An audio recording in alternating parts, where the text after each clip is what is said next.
Assalamualaikum warahmatullahi wabarakatuh. Shalom, Om Swastiastu, Namo Buddhaya, salam kebajikan bagi kita semua. Kepada yang terhormat Bapak Dr. Parto MPD dan Ibu Siwi Tripurnani SPD MPD selaku dosen pengampu mata kuliah retorika dan rekan-rekan sekalian yang berbahagia. Pertama-tama, marilah kita panjatkan puji syukur kehadirat Allah Subhanahu wa Ta'ala karena atas limpahan rahmat dan karunia-Nya kita dapat berkumpul pada kesempatan yang penuh makna ini. Salawat serta salam semoga senantiasa tercurah kepada junjungan kita Nabi Muhammad SAW yang membawa kita dari zaman kegelapan menuju zaman yang terang benderang. Izinkan saya, Aulia Jihan Fadilah, berbicara di sini bukan sebagai seseorang yang lebih pandai, tetapi sebagai seseorang yang ingin mengajak kita merenungkan kembali satu persoalan besar yang sering kita dengar, tetapi jarang kita pikirkan secara mendalam, yaitu kesenjangan kualitas pendidikan di negeri kita. Hadirin yang berbahagia, dalam era modern ini, pendidikan seolah menjadi kunci utama untuk membuka pintu masa depan yang lebih cerah.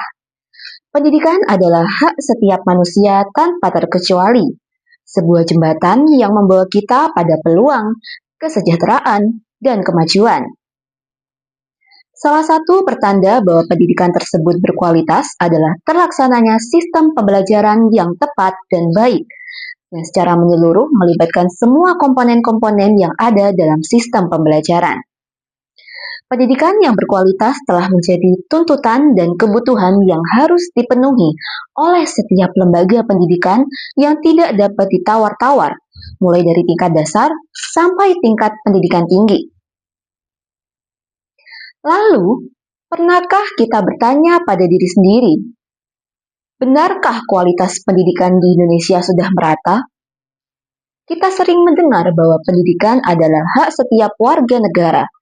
Tetapi, mengapa hak itu terasa seperti hadiah undian semata, yang hanya dimiliki oleh mereka yang lahir di tempat yang tepat? Kesenjangan kualitas pendidikan adalah fenomena yang membayangi setiap negara, termasuk Indonesia. Di kota-kota besar, ruang-ruang kelas menggunakan pendingin ruangan, layar proyektor menyala terang, dan akses internet serta teknologi yang memadai. Sementara, di daerah terpencil, ada anak-anak yang belajar di bangunan tak layak, berdinding papan atau bahkan tanpa dinding sama sekali. Buku mereka lusuh, meja mereka rapuh, dan guru pun tidak selalu hadir setiap hari. Bukankah ini sebuah ironi? Di mana letak keadilan ketika kenyataan ini seolah dianggap biasa? Kita semua sepakat bahwa pendidikan adalah fondasi utama dalam membangun sumber daya manusia yang berkualitas. Ketika anak-anak kota mendapatkan akses pendidikan yang memadai, mereka memiliki peluang lebih besar untuk mengejar kesuksesan, berkontribusi pada pembangunan, dan memutus rantai kemiskinan. Namun, bila pendidikan tidak merata, anak-anak di wilayah terpinggirkan akan terus terjebak dalam lingkaran keterbatasan. Ini bukan semata soal angka, ini soal nasib anak-anak kita, masa depan bangsa, dan keadilan sosial yang harus kita perjuangkan. Mengapa kesenjangan pendidikan ini terjadi? Mari kita lihat dari sisi tenaga pendidik. Guru yang berkualitas cenderung berkonsentrasi di kota besar dan sekolah-sekolah favorit. Sementara sekolah di daerah terpencil kekurangan tenaga pendidik yang kompeten dan berpengalaman. Kondisi ini menyebabkan kualitas pengajaran pun menjadi jauh berbeda. Belum lagi soal teknologi. Anak kota terbiasa dengan pembelajaran digital, presentasi online, hingga proyek yang memanfaatkan teknologi canggih. Tetapi di pelosok negeri, sinyal telepon saja dianggap sebuah keberuntungan. Selain itu, kemiskinan dan kondisi sosial ekonomi keluarga turut memperparah kesenjangan pendidikan ini. Anak-anak dari keluarga kurang mampu seringkali mengalami keterbatasan untuk mengakses pendidikan yang layak, seperti kesulitan membeli buku, seragam, atau bahkan biaya transportasi. Di sisi lain, Mereka juga mungkin harus membantu ekonomi keluarga sehingga waktu belajar mereka menjadi terbatas.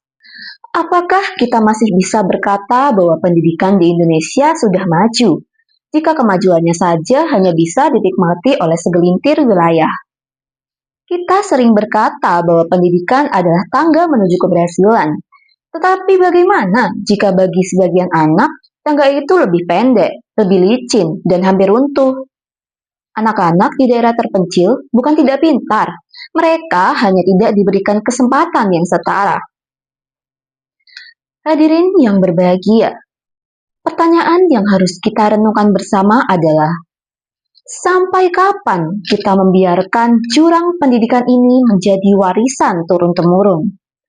Keadilan pendidikan bukan berarti memberi semua orang hal yang sama. Keadilan memberikan setiap anak apa yang mereka butuhkan untuk bisa maju. Kita membutuhkan pemerataan guru, pemerataan fasilitas, akses teknologi, buku yang layak, infrastruktur yang memadai, serta kebijakan yang tidak hanya indah di atas kertas, tetapi benar-benar hadir di lapangan. Oleh karena itu, untuk mengurangi kesenjangan pendidikan, kita perlu memastikan sekolah di semua daerah memiliki fasilitas yang layak, guru-guru berkualitas bisa mengajar dimanapun, anak-anak dari keluarga kurang mampu tetap bisa belajar, teknologi dimanfaatkan sebagai jembatan belajar, dan masyarakat serta dunia berusaha untuk ikut mendukung. Semua langkah ini harus diawasi agar berjalan efektif dan tepat sasaran.